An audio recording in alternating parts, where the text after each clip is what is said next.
لا حول ولا قوة إلا بالله العلي العظيم. أعوذ بالله السميع العليم من الشيطان اللعين الرجيم. بسم الله الرحمن الرحيم. رب اشرح لي صدري ويسر لي أمري واحلل عقدة من لساني يفقهوا قولي. الحمد لله رب العالمين الرحمن الرحيم مالك يوم الدين. والصلاة والسلام على أشرف الأنبياء والمرسلين سيدنا ومولانا ومولى الثقلين محبوب رب المشرقين والمغربين والشافع الكونين مولانا ومقتدانا وجد الحسن والحسين أبو القاسم محمد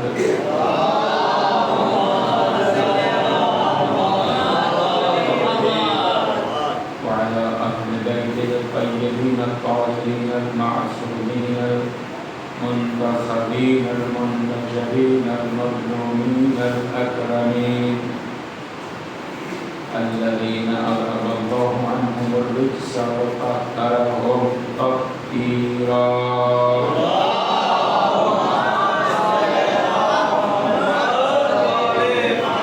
واللعنة الدائمة الباقية على أعدائهم وغاصبي حقوقهم ومنكري فضائلهم وقتلتهم أجمعين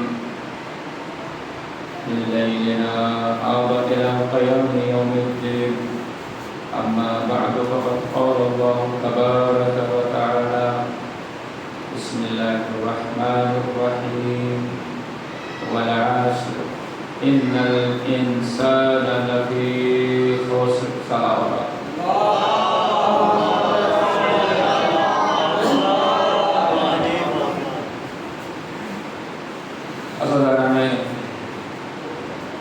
امام مظلوم حافظہ کی خدمت میں یہ بیان ہوا قرآن مجید کے اعلان کے مطابق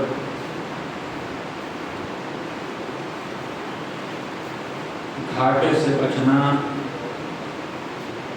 اور کامیابی کے راستے پر چلنا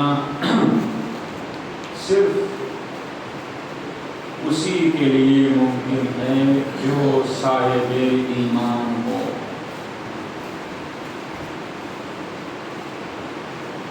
ایمان کے لیے جہاں پہچان ضروری ہے، حق کی شناخت ضروری ہے. ایمان کا مطلب ہے حق کے آگے، سچ کے آگے دل کو جھکا دے، دل سے تسلیم کر لے. ظاہر ہے کہ جب حق کے سامنے دل کو جھکا دینے کا نام، دل سے تسلیم کر لینے کا نام، حق کو دل میں اتار لینے کا نام، حق کو دل میں بسا لینے کا نام ایمان ہے، تو اس سے پہلے حق کی شناخت ضروری ہے. پتہ ہونا چاہیے کہ حق کیا ہے. اور پھر قرآن نے اعلان کیا کہ جب حق دل میں اترتا ہے تو اس کا اظہار عمل سے ہوتا ہے. انسان کا کردار بتاتا ہے کہ یہ عام نہیں ہے، یہ خاص ہے، یہ ناکام بھیڑ کا حصہ نہیں ہے، یہ کامیاب اقلیت کا جز ہے. یہ صرف انسان نہیں ہے بلکہ انسانیت کے رتبے سے اوپر اٹھ کر صاحب ایمان ہو چکا ہے. وعمل الصالحات یہ وہ کرتا ہے کہ جو کرنا چاہیے، یہ وہ کرتا ہے کہ جو کرنے کا حق ہے. یہ صرف اچھا نہیں کرتا بلکہ اچھے کاموں میں ڈھونڈتا ہے، جسے سب سے اچھا پاتا ہے اسے کرتا ہے.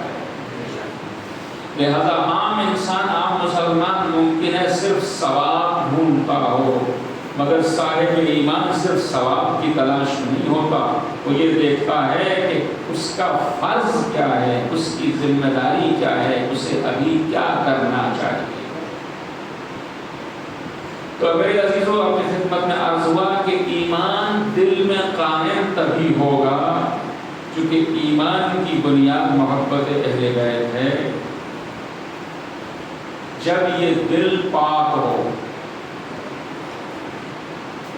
اگر یہ دل پاک نہیں ہے تو انسان دماغ سے حق کو تو مانے گا مگر دل حق کے آگے جھک نہیں پائے گا۔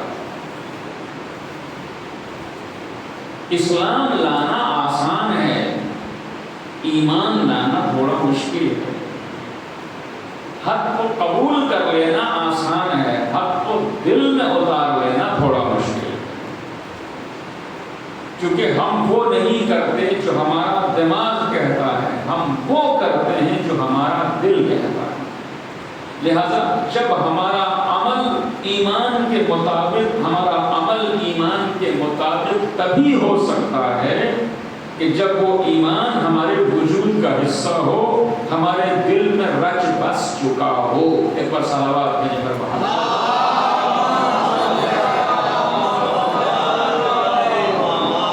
لہذا اسلام کا سلسلہ اور ترتیب ہی یہی ہے کہ پہلے صفائی ہوگی، پھر سجاوٹ، پہلے پاکیزگی ہوگی، اس کے بعد تزئین کاری ہوگی، سجاوٹ۔ پہلے کہو کوئی معبود نہیں، یعنی میں کسی کے آگے نہیں جھکتا، میرا دل کسی کے آگے نہیں جھکتا، میرا سر کسی کے آگے نہیں جھکتا۔ اور یہاں پر جب سر اور دل کسی کے آگے نہیں جھکتا تو بطور خاص قرآن مجید نے جو روکا ہے اپنے آپ کو دوسرے کے آگے جھکانے سے اللہ کو چھوڑ کے، وہ دو ہیں۔ ایک انسان کا ازلی دشمن یعنی شیطان۔ قرآن مجید نے یہ نہیں کہا، قرآن مجید نے بطور خاص سورہ مبارکہ یاسین میں یہ کہا، الم اعہد الیکم یا بنی آدم الا تعبدوا الشیطان انہ لکم عدو مبین۔ اے آدم کی اولاد، کیا ہم نے تم سے یہ وعدہ نہیں لیا تھا کہ تم شیطان کی اطاعت نہیں کرو گے؟ نہیں، تم شیطان کی عبادت نہیں کرو گے، یہ تمہارا کھلا ہوا دشمن ہے۔ اور اسی طرح دوسرے مقام پر قرآن مجید نے ارشاد فرمایا، ارأیت یا افرأیت من اتخذ الہہ ہوا۔ اے میرے حبیب، آپ نے دیکھا اس شخص کو کہ جس نے اپنے دل کو، اپنے دل کی خواہشوں کو، اپنے ہوا و ہوس کو اپنا خدا بنا رکھا ہے، اپنا معبود بنا رکھا ہے۔ یعنی جب کہ مسلمان اور مومن کہے لا الہ، کہ میں کسی کی عبادت نہیں کرتا، تو اس نے یہ بھی شامل کرے کہ میں شیطان کی عبادت بھی نہیں کرتا، میں اپنے نفس کی عبادت بھی نہیں کرتا، میں اپنی ذات کی عبادت بھی نہیں کرتا۔ اچھا، شیطان کی عبادت کیسے ہوتی ہے اور اپنی ذات کی عبادت کیسے ہوتی ہے؟ توجہ، کل میں اپنی خدمت میں امام حسن، کل یا پرسوں کی خدمت میں امام حسن صلوات اللہ علیہ کا ایک ارشاد پیش کر چکا ہوں کہ جب تمہارے سامنے کا دنیا اور آخرت کی بھلائی چاہتے ہو تو جب تمہارے سامنے ایک دوراہا آئے، ایک طرف تمہارا دوست ہو، ایک طرف مخلوق ہو، دوسری طرف خالق ہو، ایک طرف بندہ ہو، دوسری طرف خدا ہو، یا تو بندے کی بات مان سکتے ہو، اسے خوش رکھ سکتے ہو، یا خدا کا حکم مان سکتے ہو، اسے راضی رکھ سکتے ہو۔ اب یہاں پہ تمہیں فیصلہ کرنا ہے تم کس طرف جاتے ہو، دوست کو راضی کرتے ہو یا خدا کو راضی کرتے ہو؟ امام نے کیا فرمایا؟ اگر آپ کو یاد ہو، امام نے یہ فرمایا کہ اگر دوست کو، بندے کو، مخلوق کو راضی کرو گے تو اللہ تمہیں اسی کے حوالے کر دے گا کہ جا راضی کر لے۔ اور بندے کا حال یہ ہے کہ تم اس کے آگے جتنا بچتے چلے جاؤ اتنا ہی اس کی ناراضگی بڑھتی چلی جاتی ہے، اتنا ہی وہ دیر سے راضی ہوتا ہے۔ بندہ ہے جو راضی ہونے پہ آتا ہی نہیں۔ دوسری طرف مولا نے فرمایا دنیا اور آخرت کی بھلائی چاہتی ہو تو بندوں کو، مخلوقات کو راضی کرنے اور خوش کرنے کے چکر میں نہ رہو، بلکہ اگر وقتی طور پر دوست یا بندہ ناراض ہو رہا ہے، ناراض ہونے دو، اللہ کو راضی کر لو، اللہ اس بندے کو بھی تم سے راضی کر دے گا۔ لہذا دنیا بھی ہاتھ میں آ جائے گی، آخرت بھی ہاتھ میں آ جائے گی۔ تم رب سے بنا لو، وہ تمہاری سب سے بنا لے گا۔ مگر یہاں پہ دوسرا ارشاد ہے میرے عزیزو، امام حسن مجتبی صلوات اللہ علیہ،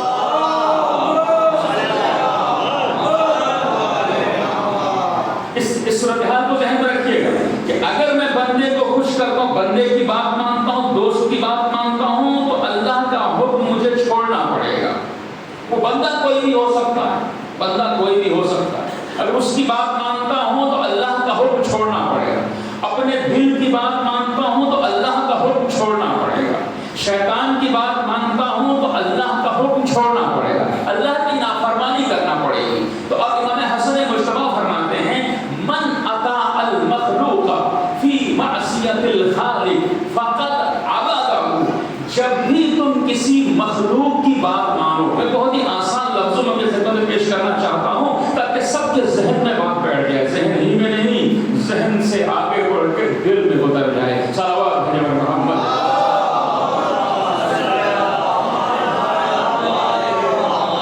وگرنہ آپ کو سمجھ میں نہیں آئے گی بات کہ قرآن کیسے کہہ رہا ہے کہ کچھ لوگ اپنی بندگی کرتے ہیں، اپنی عبادت کرتے ہیں، کچھ لوگ شیطان کی عبادت کرتے ہیں۔ سمجھ میں نہیں آئے گا ہمیں کہ ہم بھائی اللہ کی نماز پڑھتے ہیں، اللہ کے روزہ رکھتے ہیں، اپنی عبادت تو ہم نہیں کرتے ہیں، شیطان کی عبادت تو ہم نہیں کرتے ہیں۔ پھر قرآن مجید منع کیوں کر رہا ہے کہ شیطان کی عبادت نہ کرنا؟ پھر قرآن مجید منع کیوں کر رہا ہے کہ کچھ لوگ ایسے ہیں کہ جنہوں نے اپنی ہی خواہشات کو، اپنے نفس کو اپنا معبود بنایا ہے، اپنا خدا بنایا ہے، اس کے آگے جھکے ہوئے ہیں۔ تو امام حسن مجتبی وضاحت فرماتے ہیں، اللہ اکبر، پروردگار نے ہدایت کا انتظام کیا بہترین کیا ہے کہ اس نے صرف کتاب نازل نہیں کی کہ جس کے معنی کو سمجھنے میں کئی مرتبہ ہمیں دشواری آتی ہے، مصداق سمجھ میں نہیں آتا، مفہوم کا پتہ نہیں چلتا، اس آیت کے صحیح معنی کیا ہیں کئی مرتبہ انسان سمجھ نہیں پاتا کیونکہ اس کتاب کے اندر بہت گہرائیاں ہیں۔ تو پروردگار نے وہ بہترین انتظام ہدایت کیا ہے، جس طرح ایک بچے کی کتاب ہو کہ جہاں اگر ایفا ایپل لکھا ہے تو ساتھ میں ایپل بنا بھی ہے، الف سے انار لکھا ہے تو ساتھ میں انار کی تصویر بھی بنی ہے، اور پوری کتاب میں یہی ہے، الف سے انار بے سے بالٹی، جہاں الفاظ لکھے ہیں تو الفاظ کے ساتھ ساتھ مختلف چیزوں کی تصویریں بنی ہوئی ہیں۔ اب ہو سکتا ہے کوئی سمجھدار کہے کہ پوری کتاب کی ضرورت کیا ہے، یہ تو سارا کچھ الفابیٹس یا الف سے لے کے یہ تک، یہ حروف تہجی ایک صفحے پر آ جائیں گے، بچہ سمجھ جائے گا، اتنے ورق خرچ کرنے کی ضرورت کیا ہے؟ تو آپ کو جواب ملے گا کہ یہ کتاب بچے کے لیے تیار کی گئی ہے، آپ جیسے بافہم کے لیے، بالغ کے لیے، بڑے کے لیے نہیں تیار کی گئی۔ بچہ ہے، لفظ بھول جائے گا، لہذا جب لفظ بھول جائے کہ الف سے انار ہوتا ہے، تحریر بھول جائے تو تصویر دیکھ کے یاد کر لے۔ پروردگار نے بھی صرف کتاب کو نازل کرنے پر اکتفا نہیں کیا، کوئی توجہ چاہتا ہوں، چونکہ ہم اللہ اکبر، وہ بڑا ہے، ہم چھوٹے ہیں، اللہ کے سامنے ہماری کوئی حیثیت نہیں ہے، ہم بندے ہیں، لہذا ہماری ہدایت کا انتظام بھی اس نے مکمل کیا ہے کہ جہاں ہماری ہدایت کے لیے اس نے قرآن مجید کی شکل میں تحریر بھیجی ہے، وہی اہل بیت کی شکل میں تصویر بھیجی ہے کہ اگر کتاب سمجھ میں نہ آئے تو تصویر دیکھ لو، آیت سمجھ میں نہ آئے تو تفسیر دیکھ لو، مفہوم سمجھ میں نہ آئے تو مصداق دیکھ لو، اگر وہاں پتہ نہ چلے کہ کیا مطلب ہے تو ان کی سیرت و کردار دیکھ لو۔ صلوات بھیجو محمد۔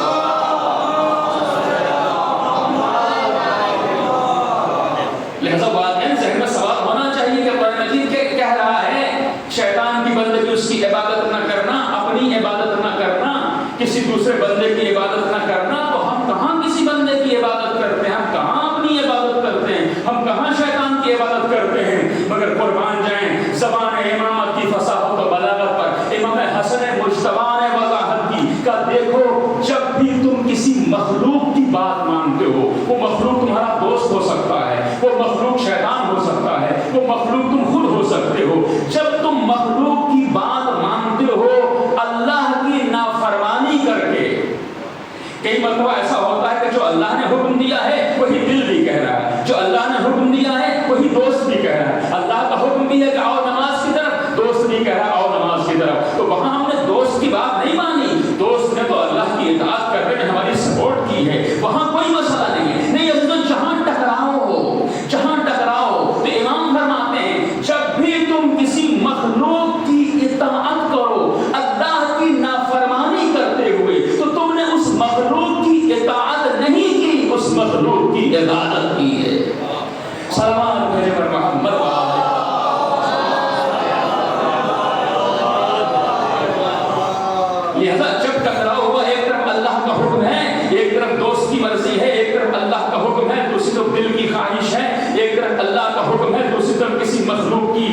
کی تمنا ہے تو ایسے میں نے پریارٹی کس کو دی؟ اگر پریارٹی اللہ کو دی تو میں اللہ کا بندہ ہوں، اور اگر پریارٹی اپنی خواہش کو دی تو میں خواہش کا بندہ ہوں۔ صلوات بھیجے پر محمد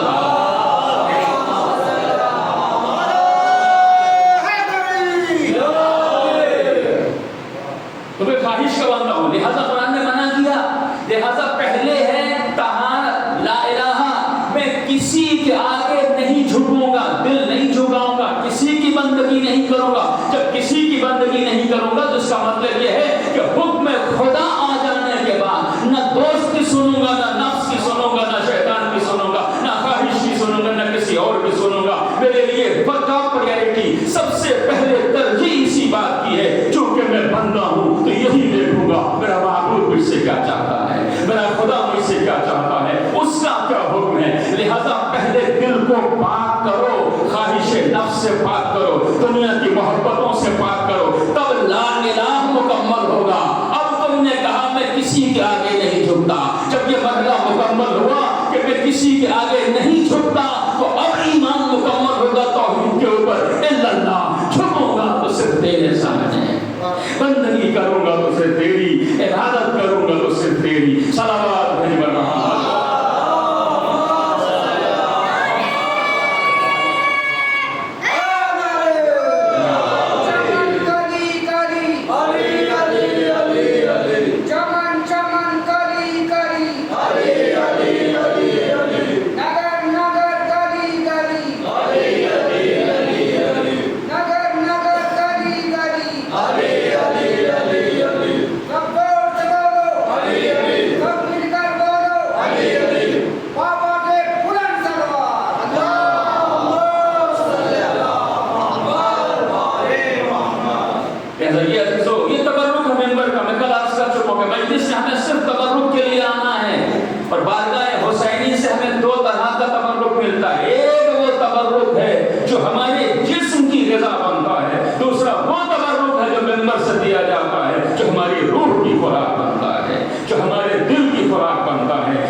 سمجھے گا، اسے پتا چلے گا کہ عبادت صرف جانماز پر نہیں ہے، عبادت صرف مصلی پر نہیں ہے، مصلی اور جانماز تو انسان کو بندگی کرنا سکھاتا ہے، سکھا کے پھر سماج میں بھیجتا ہے کہ جب تم نے یہاں سیکھ لیا کہ یہ سر صرف تیرے آگے جھکے گا تو اب بازار میں بھی صرف اللہ کے آگے جھکنا چاہیے، تو بازار میں بھی اللہ کے آگے جھکنا چاہیے، بس میں احباب میں بھی اللہ کے آگے جھکنا چاہیے، نرگائے اعداء میں بھی اللہ کے آگے جھکنا چاہیے، اپنوں میں بھی اللہ کے آگے جھکنا چاہیے، پرایوں میں بھی اللہ کے آگے جھکنا چاہیے۔ یہاں سے مصلی سے جانماز سے مسجد سے سیکھ کر کے جاؤ کہ سر میں سیکھ لیا ہے اللہ اکبر، یہ کسی کو بڑا نہیں کہتا۔ جب کوئی بڑا نہیں ہے تو پھر دولت والا بھی بڑا نہیں، شہرت والا بھی بڑا نہیں، عہدے والا بھی بڑا نہیں، پیسے والا بھی بڑا نہیں، بڑی گاڑی والا بھی بڑا نہیں، بڑے بنگلے والا بھی بڑا نہیں۔ سیکھ گیا یہ بندہ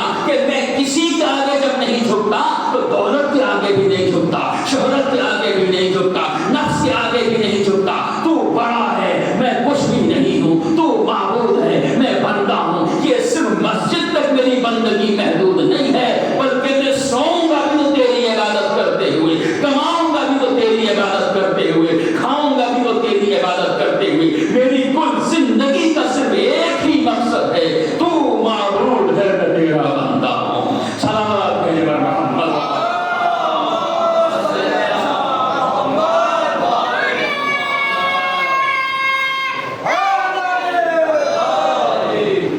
اس لیے میرے عزیزو کہ پروردگار نے سورہ مبارکہ جمعہ میں جو حکم دیا، وَإِذَا نُودِيَ لِلصَّلَاةِ مِن يَوْمِ الْجُمْعَةِ فَاسْعَوْا إِلَىٰ ذِكْرِ اللَّهِ، مومنوں کو حکم دیا، علیہ السلام کو حکم دیا کہ جب جمعے کے دن تمہیں نماز کی طرف پکارا جائے، فَاسْعَوْا إِلَىٰ ذِكْرِ اللَّهِ وَذَرُوا الْبَيْعَ، تو ذکر خدا کی طرف دوڑو، دوڑو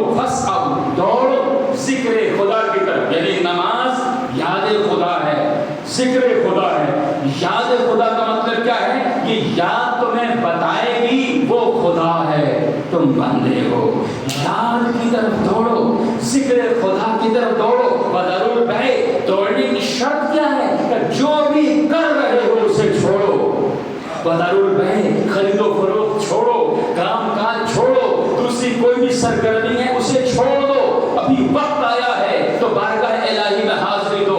دوڑ پڑو یاد خدا کی طرف. اچھا میں دوڑ کے یاد خدا کی طرف آ گیا تو کیا مسجد کو ہی گھر بنا لوں؟ کیا یہی بسیرا کر لوں؟ کیا سجدے سے سر نہ اٹھاؤں؟ کیا ہمیشہ رکوع کرتا رہوں؟ کیا قیام میں مصروف رہوں؟ جماعت ختم ہو گئی ہے، اب اس کے بعد میں یہاں سے باہر نہ نکلوں کیونکہ میں تو اللہ کا بندہ ہوں، میری زندگی کا مقصد ہی بندگی ہے. تو کیا یہی نہ ہوں؟ نہیں، اسی قرآن مجید نے اسی سورہ مبارکہ جمعہ میں آگے بڑھ کر حکم دیا کہ جب نماز ختم ہو جائے فانتشروا فی الارض، اب مسجد میں رکنے کی ضرورت نہیں ہے، اب زمین پر پھیل جاؤ اور اس سے حلال حاصل کرو. یہ ہے اسلام. باقی دنیا کے جو مذاہب ہیں وہ بندگی کا سلیقہ سکھاتے ہیں. اسلام اللہ کا دین ہے، یہ طریقہ زندگی یہ سکھاتا ہے، شیوہ بندگی ہی سکھاتا ہے. یہ صرف عبادت کرنا نہیں سکھاتا، یہ جینا بھی سکھاتا ہے. لہذا وہی رب جو مسجد میں بلاتا ہے، نماز ختم ہونے کے بعد حکم دیتا ہے فانتشروا فی الارض، اب زمین پر پھیل جاؤ اور فضل الہی کو تلاش کرو. مگر ابھی نہ بھولنا کہ مسجد سے نکل کے تمہاری مسلمانی ختم ہو گئی، ایمان ختم ہو گیا، تم اب اسلام کے اوپر چلنے کی تمہیں ضرورت نہیں ہے، بلکہ حکم ہوا واذکروا اللہ کثیرا. پہلے کم یاد کر رہے تھے، اب اللہ کو زیادہ یاد کرنا. جس یاد کی طرف دوڑے تھے وہ یاد ختم نہیں ہونی چاہیے. لہذا بندگی کا مقصد سمجھ میں آیا کہ جب کہ دل کسی کے آگے نہیں جھکے گا تو ہر آن یاد خدا میں رہے گا، یعنی ہر آن اسی کے آگے جھکے گا، کبھی اسے ناراض نہیں کرے گا، کبھی وہ کام نہیں کرے گا جو اسے ناپسند ہے. اور جب اس انداز سے یہ بندہ رزق کمائے گا، تجارت کرے گا، بزنس کرے گا، نوکری کرے گا، تو سرکار رسالت نام سند دیتے ہوئے آئیں گے کہ رزق حلال حاصل کرنے والا راہ خدا میں جہاد کرنے والا ہے. لہذا اسلام میں بندگی صرف نماز نہیں ہے، بندگی نماز مظہر بندگی ہے، نماز تربیت گاہ بندگی ہے، نماز سکون بندگی ہے، نماز مرکز بندگی ہے. اسلام میں کمانا بھی بندگی ہے، کھانا بھی بندگی ہے. صلوات ہے یہ محمد.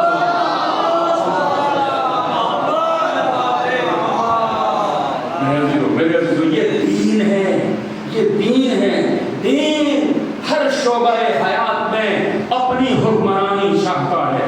نماز سکھاتی ہے کہ جب آئے ہو اللہ کی بارگاہ میں تو ہاتھوں کو بلند کرو، کانوں تک لے کے آؤ اور کیا کہو؟ اللہ اکبر.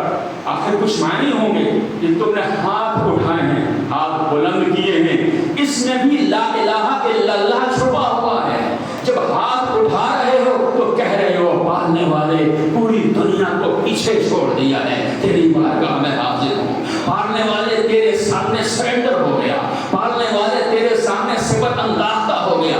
ہاتھ اٹھا لیے، جھک رہا تھا اپنے نفس کے آگے، جھک رہا تھا دنیا کے شیطانوں کے آگے، جھک رہا تھا دولت کے آگے، بھول گیا تھا. آ گیا ہوں تیری بارگاہ میں اللہ اکبر کہنے کے لیے، سب کچھ چھوڑ دیا، کسی کی کوئی حیثیت نہیں ہے. اللہ اکبر. بڑا ہے تو تو ہے، کبیر ہے تو تو ہے، لائق عبادت ہے تو تو ہے. صلوات ہے بر محمد.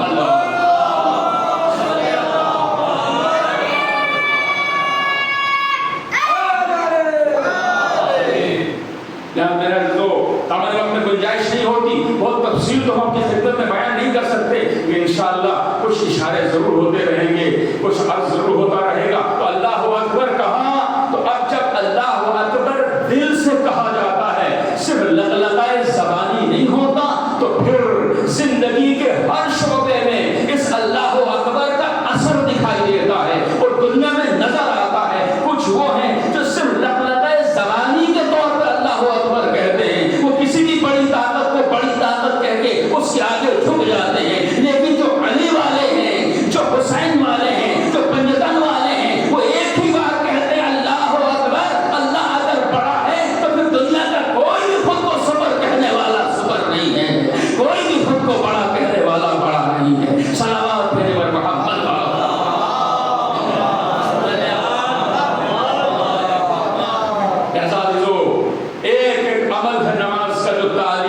ہے، سکھاتا ہے، تربیت کرتا ہے، انداز بندگی بتاتا ہے۔ نماز میں 11 واجبات ہیں، 5 رکن ہیں۔ واجبات میں اور رکن میں فرق کیا ہے؟ ارکان نماز وہ ہیں کہ جو اگر غلطی سے بھی چھوٹ جائیں تو نماز باطل ہو جاتی ہے۔ یہ جو ارکان نماز ہیں یہ 5 ہیں۔ ایک نیت ہے، ایک تکبیرۃ الاحرام ہے، وہی اللہ اکبر، اس کے بعد رکوع ہے، رکوع رکن ہے، دونوں سجدے رکن ہیں، یعنی اگر یہ بھولے سے بھی چھوٹ گئے تو نماز باطل ہو جائے گی، ختم ہو جائے گی۔ 4 ایک خاص رکن ہے میرے عزیزو، انشاء سجدہ بھی رکن ہے، رکوع رکوع اتنا جھکنا ہے جس کے کچھ معنی ہیں، سجدے میں پیشانی خاک پر رکھنا ہے، اس کے کچھ معنی ہیں، سجدے سے سر اٹھانا ہے، دوبارہ سجدے میں جانا ہے، اس کے کچھ معنی نہیں۔ نماز ہے جو سکھا رہی ہے، قاعدے کا بھی فی الحال تو وقت نہیں، صرف ایک مرحلہ آپ کے سامنے رکھنا چاہتا ہوں، وہ کیا ہے کہ ایک رکن ہے جس کا نام ہے قیام متصل بررکوع۔ قیام متصل بررکوع، قیام متصل بررکوع کا کیا مطلب؟ یعنی وہ قیام، یعنی وہ کھڑے ہونا سیدھے، اسٹریٹ سیدھے کھڑے ہونا، کب؟ رکوع سے پہلے۔ توجہ، رکوع سے پہلے تھوڑی دیر کے لیے سیدھے کھڑے رہنا ضروری ہے۔ ایسا نہیں ہونا چاہیے کہ جب ہم نے دوسرا سورہ پڑھا، الحم پڑھا، الحم کے بعد جب ہم نے مثلاً سورہ کوثر پڑھا، ان شانئک ھو الابتر کہتے کہتے اگر ہم رکوع میں چلے گئے، جھک گئے، تو قیام متصل پر رکوع چھوٹ گیا، نماز باطل ہے۔ اگر بھولے سے بھی چھوٹا تو نماز باطل ہے، جان بوجھ کے چھوٹا تب بھی نماز باطل ہے۔ اتنی اہمیت ہے اس چھوٹے سے قیام کی، تھوڑی دیر کے رکوع، ابتر کہا ہے ایک سانس کے لیے رکوع، دوسرا سورہ مکمل کیا ہے ذرا سا رکوع، کھڑے رہو سیدھے اب جھکو، یہ اتنا امپورٹنٹ، تھوڑی دیر کھڑے رہو پھر جھکو، اللہ اکبر، اتنا امپورٹنٹ، تھوڑی دیر کھڑے رہو پھر جھکو، تھوڑی دیر کھڑے رہو پھر رکوع میں جاؤ۔ پروردگارا اتنا امپورٹنٹ کہ اس قیام کو تو نے رکن قرار دیا کہ اگر یہ رہ گیا تو نماز گئی، اگر یہ چھوٹ گیا تو نماز نہیں ہے۔ میں نے کہا کچھ تو مطلب ہونا چاہیے، یہ تھوڑی دیر کے لیے قیام کیوں ضروری ہے؟ تو عزیزو شاید اس کا مطلب یہ ہے کہ نماز سکھانا چاہتی ہے، پروردگار سکھانا چاہتا ہے جو ہر چوکھٹ پر جھکا ہوا ہو اس کا میرے آگے جھکنا کوئی معنی نہیں رکھتا، کہ جہاں طاقت دیکھے وہیں جھک جائے، جہاں دولت دیکھے وہیں جھک جائے، جہاں اقتدار دیکھے وہیں جھک جائے، جہاں کسی کو بڑا پائے وہیں جھک جائے، جو ہر جگہ سے جھکتا ہوا آ رہا ہے وہ میرے بھی آگے جھک جائے، اس کے کوئی معنی نہیں ہے۔ تھوڑی دیر کھڑے ہو کر کے اعلان کرو پروردگارا یہ بندہ تیرا ہے، نہ شہرت کے آگے جھکتا ہے، نہ اقتدار کے آگے جھکتا ہے، نہ دولت کے آگے جھکتا ہے، نہ پیسے کے آگے جھکتا ہے، نہ اسکل کے آگے جھکتا ہے، نہ دوستی کے آگے جھکتا ہے، یہ کسی بھی اور شے کے آگے نہیں جھکتا۔ اب رکوع کر کے کہو صرف تیرے آگے جھکتا ہے۔ سلام بھیجے پر محمد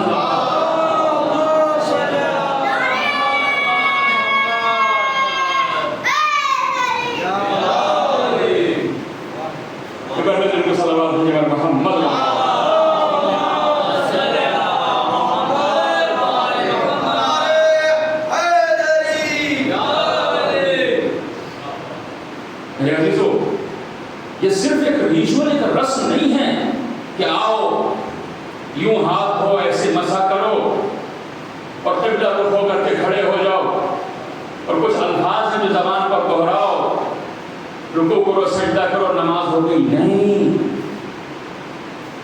معنی ہے، مفہوم ہے، نماز پڑھنے کا حکم نہیں ہے، اللہ اکبر، نماز پڑھنے کا حکم نہیں ہے، نماز قائم کرنے کا حکم ہے۔ نماز قائم کرو، تو قائم کیسے ہوگا؟ قائم کا مطلب کھڑا کرنا، کھڑا کرنا، قائم کیسے ہوگا؟ ارشاد نبوت ہے الصلاۃ عمود الدین، نماز دین کا ستون ہے، کوئی توجہ، نماز دین کا ستون ہے، ستون کو پڑھا نہیں جاتا، کھڑا کیا جاتا ہے، لہذا جب یہ ستون کھڑا ہوگا، یہ ستون قائم ہوگا تو دین قائم ہوگا، دین کا سائبہ قائم ہوگا۔ اور اب ہمیں سمجھ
والمنکر. نماز کی خاصیت یہ ہے کہ مجمع میں بھی تمہیں برائیوں سے روکتی ہے, یہ خلوت میں بھی تمہیں برائیوں سے روکتی ہے. چونکہ اب تمہیں یاد ہے کہ میں بندہ ہوں, فرعون نہیں. میں بندہ ہوں, مالک نہیں. میں بندہ ہوں, آقا نہیں. میں بندہ ہوں, صاحب اختیار نہیں. میں کچھ بھی نہیں ہوں. وہ ہے جو صاحب اختیار بھی ہے, رب بھی ہے, مالک بھی ہے, رحمان بھی ہے, رحیم بھی ہے, کریم بھی ہے, عظیم بھی ہے, جلیل و جمیل بھی ہے. وہ کتنا عظیم پروردگار ہے کہ یہ بندہ گناہ پر گناہ کرتا جا رہا ہے, نماز نہیں پڑھتا ہے تو سب کچھ یاد آتا ہے سوائے اس کے.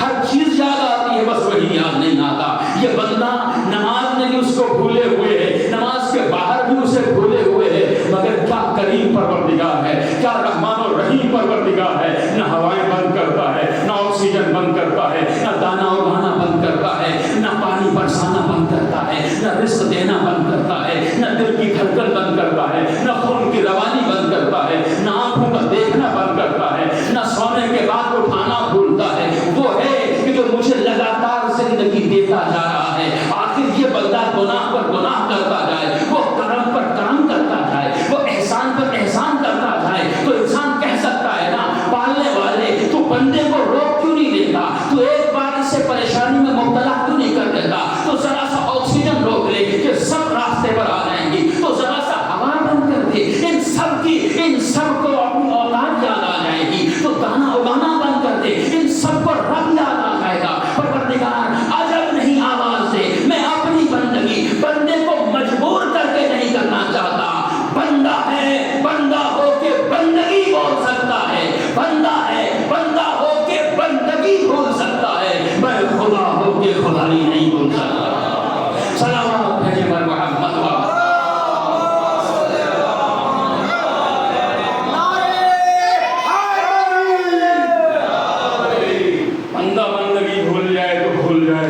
میں خدا ہو کے خدائی نہیں بھولتا.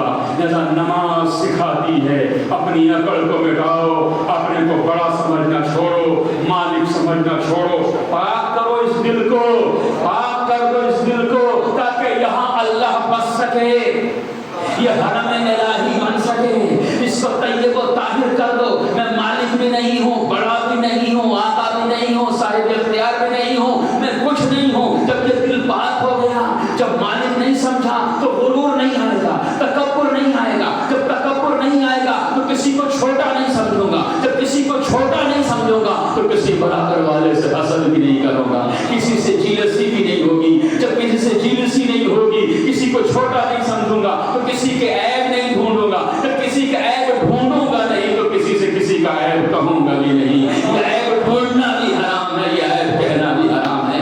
عیب ڈھونڈنے کو تجسس کہتے ہیں, عیب کہنے کو غیبت کہتے ہیں. لہذا دل جب ناپاک رہا تو اول تو ایمان داخل نہیں ہوگا, اگر داخل ہوا تو حضور کی حدیث ہے, حسد ایمان کو ویسے کھا جاتا ہے جیسے آگ سوکھی لکڑی کو کھا جاتی ہے. حسد سے بچ بھی جائے تو اگلا ارشاد ہے, غیبت ایمان کو ایسے کھا جاتی ہے جیسے آگ سوکھی لکڑی.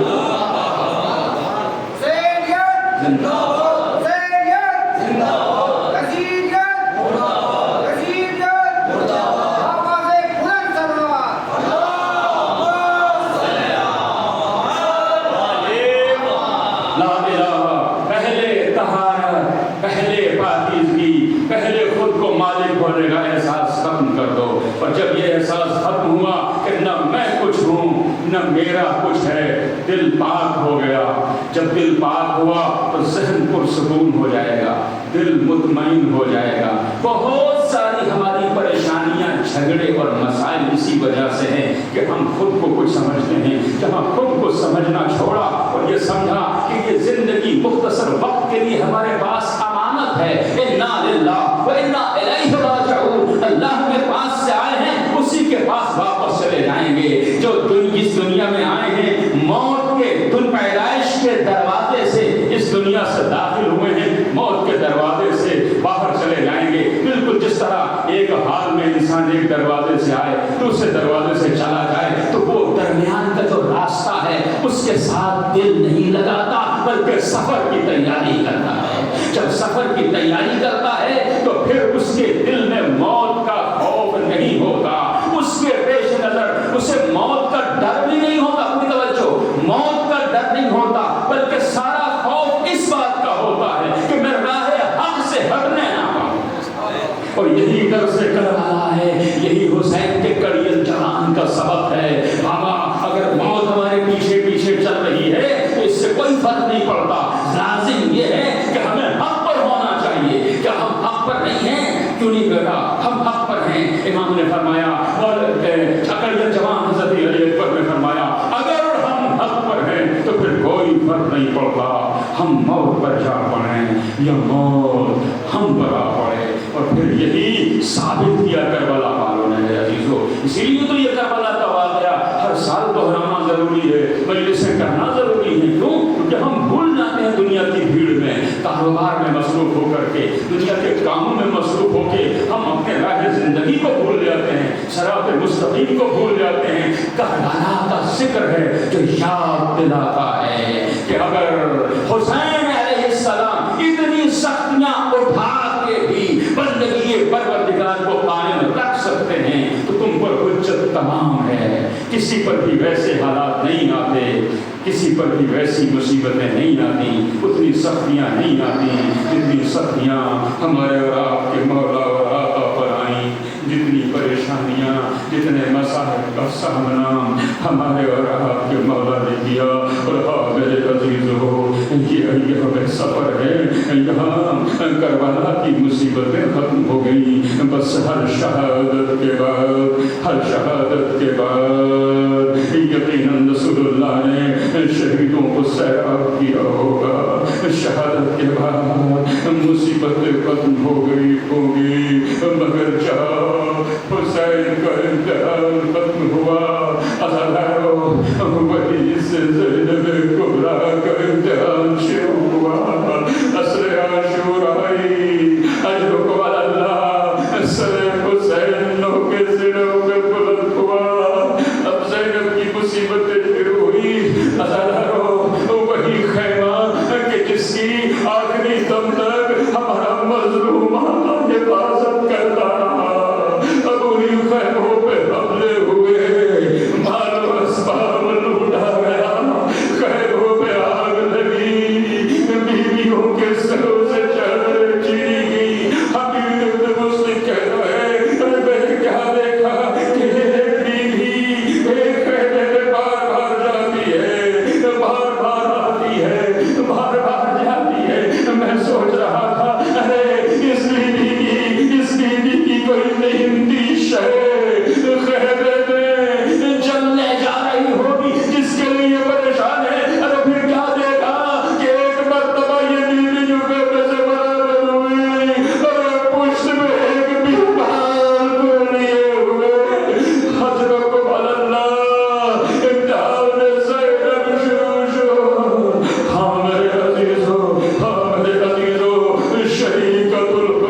ہماری اس مختصر عبادت کو قبول کرنا، ہمارے گناہوں کو معاف کرنا، ہماری غلطیوں سے درگزر کرنا۔ پروردگار ہمارے دلوں کو طیب و طاہر کر دے، ہمیں اور اہل بیت میں، ہمیں اور قرآن میں جدائی نہ ہونے دے۔ دنیا میں جہاں بھی مومن مومنات ہیں، ان کی جان مال عزت و آبرو کی حفاظت کرنا، ظالموں کو نیست و نابود کرنا، مظلوموں کی نصرت کرنا۔ اس پر شہادہ پہ آنے والے جملہ مومن و مومنات کی تمام نیک حاجات و تمناؤں کو پورا کرنا۔ جو بیمار ہیں میں شفا کامل عطا فرما، جو پریشان ہیں ان کی پریشانیوں کو دور فرما، جو مقروض ہیں ان کا قرض سے ادا فرما، جو برسر روزگار ہیں ان کی روزی میں برکت عطا فرما۔ ہمارے درمیان اتحاد قوت اور بھائی چارہ قائم رکھ، اپنی آخری حجت کے ظہور میں تاجیل فرما، ہمیں ان کے آرام اور ساتھ